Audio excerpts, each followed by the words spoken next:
So I think that's kind of why gold has gotten back on its horse. I think it's an attractive asset. For me, it's kind of monetary insurance. I do have a long position at the moment, but trading position. But, I also have physical gold that for me, I don't really worry about the price fluctuation of gold in terms of that physical gold that I have. That's just kind of a value that I'm hoping is somewhere around, a valuable price if I need to sell it. The gold story, I think, is pretty good. I think, the same thing with silver, although I'm not much of a silver bug. The market looks pretty good. Technically, it looks good. There's some good underpinnings in the physical side. So precious metals markets are just kind of a bright spot in the commodity space, if that's fair to say right now. Amid gold testing a new all-time high, Tony Greer, editor of the Morning Navigator, observes an unusual quietness in the market. Greer perceives this lack of attention as a potentially positive indicator for gold, hinting that the precious metal might strategically position itself for a breakthrough to new highs. The recent climb in gold prices has propelled spot prices to touch $2,100 per ounce, signaling a continued global rush for bullion. Greer foresees that surpassing the $2,100 level could lead to robust support and strong follow-through for gold. Analysts predict a sustained upward trajectory for gold prices into the following year, expecting them to remain above $2,000. Geopolitical uncertainty, a potentially weaker U.S. dollar, and potential interest rate cuts are contributing factors. Bart Melek, head of commodity strategies at TD Securities, anticipates an average gold price of $2,100 per ounce in the second quarter of 2024, highlighting central bank purchases as a critical catalyst. Despite the unexpected nature of the rally, Greer expresses excitement, taking into account factors that would traditionally be considered bearish for gold, such as higher real rates and global events. However, he remains cautiously optimistic, acknowledging the prevailing uncertainty of the times. Greer notes the proximity to a market precipice, emphasizing the potential for a significant shift that could make a reversion to previous price levels, such as $1,800 gold, unlikely. Federal Reserve Chairman Powell discourages speculation on potential policy easing, signaling a conservative approach amid financial uncertainty. In this context, the gold market's resilience and potential for further highs become increasingly noteworthy, presenting a complex interplay of factors that shape the current narrative in the world of precious metals. Before diving into Tony Greer's insightful interview, subscribe to our channel and give this video a big thumbs up. About, like you just said, that we're discussing that, open interest is low, total ETF assets are off the highs, and, which is good because it's not a bloated position. What's interesting, what's cool is that, back in 2020, and then even before that, even actually the last time gold was up here at this price, which was, I guess the last rally was around 2011 when we got near 2000. What was wild was back then, like gold coins were trading in the street on Wall Street between people that worked at banks and people that were brokers and things like that. Like that trade was hot and in vogue. Like I was trading gold coins. I was trying to collect some more and more, to expand my collection. And, obviously didn't see the face plant coming. But what's cool is this time up at 2000, gold market's pretty quiet. It doesn't look like Bitcoin at 70K with all the laser eyes saying, have fun staying poor. There was just nobody at the gold conferences. There was just, some photographs of a recent metals conference that took place in the last couple of months, but there was nobody there, and it's kind of one of those markets that you can easily say has sort of been left for dead in terms of, sector performance and fund flows and things like that. It's just not super popular and not super trendy. And so what better time for gold to make a new all-time high?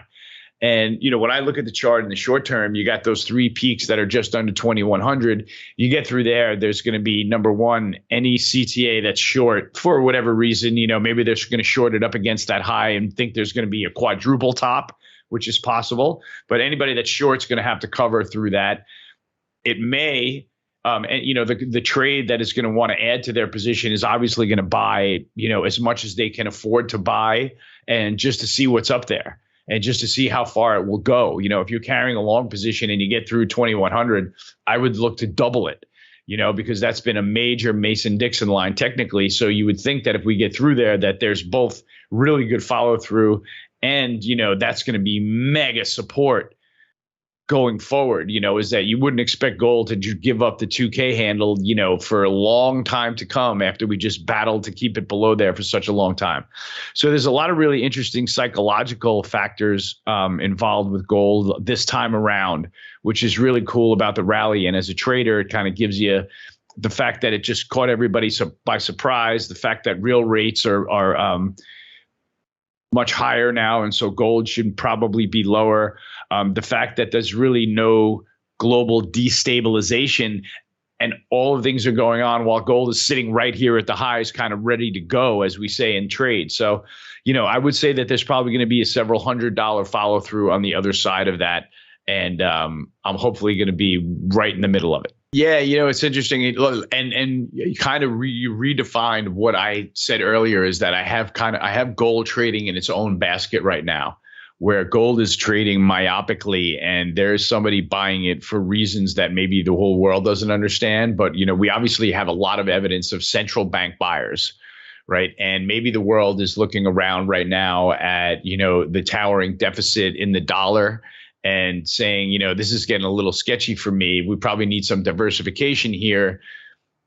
If we're not going to be in dollars, maybe we should have a bigger gold position. And maybe that's a regime change that's going on right now. And maybe central banks are saying, okay, if the dollar debt is exploding and maybe the dollar gets weaker, maybe we have too many dollar reserves, maybe we should all have some more gold on our books as well. And maybe that's one of the dynamics where we're taking net more gold off of the producers than they're willing to sell right now. So if we get through that technical level, then things get sort of symphonic and you get CTAs involved and the price starts moving fast, and it becomes a really exciting market again. But it seems like we're too close to the precipice of that to turn around and walk away and go back to $1,800 gold again. Even though the stock market, is doing better, the bond market, rates have peaked and maybe are heading lower. It would be sort of strange to see the stock market, the bond market, and the gold market all rallying at the same time, wouldn't it? But we're in kind of the strangest times I've ever seen, so I'm trying not to let that get to me. In recent developments, TonyGreer highlights the remarkable ascent of gold without a clearly defined narrative behind the rally.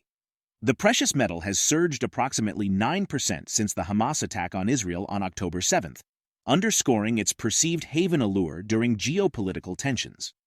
Amid the current economic climate marked by extensive money printing and substantial deficits, Greer views gold as an appealing asset, characterizing it as a form of monetary insurance. This perspective aligns with the increased demand for safe haven assets during economic uncertainty. Turning attention to silver, Greer acknowledges its positive outlook from both a technical and physical standpoint in the precious metals market. Recent data indicates a 2.58% increase in silver prices since the beginning of 2023. Analysts and Trading Economics global macro models project silver to trade at $26 per troy ounce by the end of the current quarter, further highlighting the optimistic sentiments surrounding this precious metal. Let's get back to the interview. But it's something interesting to notice, right? If you take a step back from that chart, you can really see a very clear cup and handle, right? And then if you zero into that chart, there's even more call it technical merit, I think, where you can see that if we break through this triple top, right, there's three highs in the last, 4 years or so that are, between 2070, 2060, like that. And through there, we're at all-time highs, right? Through there, you're going to see CTA buying. You're going to see clear follow-through in the price point. It's definitely going to accelerate, and everybody in the gold market is kind of excited to get it through there. And what's really interesting right now is that there's not a really clear narrative behind the rally, right? It's taken off very clearly since October 7th, since the Hamas attack in Israel, and it has been on a beeline higher since then. Not to say that that is necessarily what caused it, because markets do what markets are going to do. But there's been a very clean, gold suddenly is stomping around the trading floor, as we like to say. To me, it's interesting because open interest is still sort of kind of bottom feeding along historic lows, like 450,000, 500,000 contracts on the COMEX. So that's cool because there's no big net speculative position in it. The total gold ETF holdings are well off the highs as well, from 120 million ounces where they were, I think, back in 2019. That's backed off to about 85 or so million ounces. And so, there's more room for buying in the ETF. In fact, you can see it's clear that a lot of length has come out by the size of the holdings going down. So it's interesting that gold has kind of made this kind of surprise attack that's shaken everybody up and said, whoa, well, like what's going on here? Real rates are still kind of much lower. Why is gold holding up? And, the reason is because markets do what markets are going to do. And to me, it's, it's a little bit of possibly a geopolitical flight to safety premium that it's building in now. I know that there's not bombs flying around the world or anything like that, but it sure does seem like the world's a little bit more of a dangerous place than it was 5 years ago. So there's that premium of, what's going to happen next possibly. And I think it just goes along with sort of where money is happy. There's not a big trade in the oil market. The base metals markets are kind of quiet to sideways. They've just woken up recently with the last set of Fed commentary, last FOMC meeting, but there's really been no trend higher in any base metal at all. I think that's fair to say. So gold is, the one commodity that's got, a pretty solid story behind it. And just in that, in this world of, where there's a lot of money printing going on, massive deficits, you would think that gold would have a place in sensible portfolios. And so I think that there's a lot of that's kind of coming out in the wash right now. So I think that's kind of why gold has gotten back on its horse. I think it's an attractive asset. For me, it's kind of monetary insurance. I do have a long position at the moment, but trading position. But, I also have physical gold that for me, I don't really worry about the price fluctuation of gold in terms of that physical gold that I have. That's just kind of a value that I'm hoping is somewhere around, a valuable price if I need to sell it. So the gold story, I think, is pretty good. I think, the same thing with silver, although I'm not much of a silver bug, the market looks pretty good. Technically, it looks good. There's some good underpinnings in the physical side. So the precious metals markets are just kind of a bright spot in the commodity space, if that's fair to say right now. Considering the insights from TonyGreer and the current dynamics in the precious metals market, do you think gold and silver will continue their upward trajectory? Or are there factors that might lead to a shift in this trend? Share your thoughts in the comments section. If the video resonates with you, join our community by subscribing to our channel and enabling notifications with the bell icon. Thank you for being a part of our community.